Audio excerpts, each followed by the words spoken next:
State lawmakers will not return to work this fall after all. The developing story breaking moments ago. Speaker Madigan's office announcing the fall veto session is canceled. Capitol Bureau Chief Mark Maxwell is live in Springfield with the latest. So, Mark, they were scheduled to return to Springfield for it next week. We have Mark now. So, Mark, tell us what is happening right now. Well, Paul, lawmakers have their work cut out for them. Governor Pritzker even alluding to that earlier today. The state's finances are a mess right now. You've got the bill backlog ballooning. The governor's graduated income tax failed at the ballot box last week.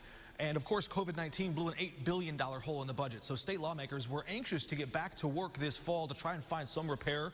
No help coming from Congress anytime soon, at least as far as we can tell. Not to mention, environmental advocates are pushing for a new energy bill. The Black Caucus pushing for police reform after the anxious summer of protest we saw about racial injustice. But the Speaker's office now under siege from his own party as there are candidates running to claim his gavel in the fall. He slammed the brakes on session, issuing this letter just moments ago saying, quote, "There is a strong majority of members who would prefer the House delay convening to a later date."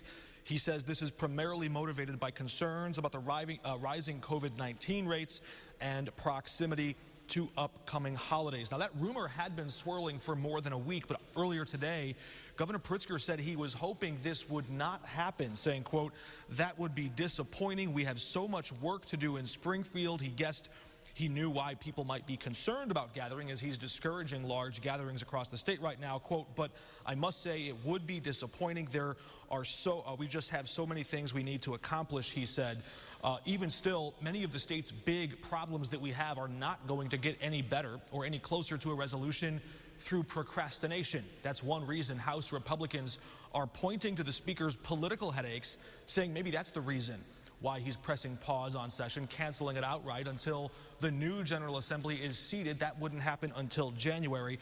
There are a growing number of Democrats calling for the Speaker to resign or step down, but also lately a growing number of Democrats coming to his defense, including the Illinois AFL-CIO, the largest trade union in the state, today issuing a statement, quote, "Now is the time for unity, not division." So a lot of policy problems on the table and a political problem for Speaker Madigan. Reporting in Springfield, Mark Maxwell, WCIA 3, your local news leader. Paul. All right, Mark, thanks for that update.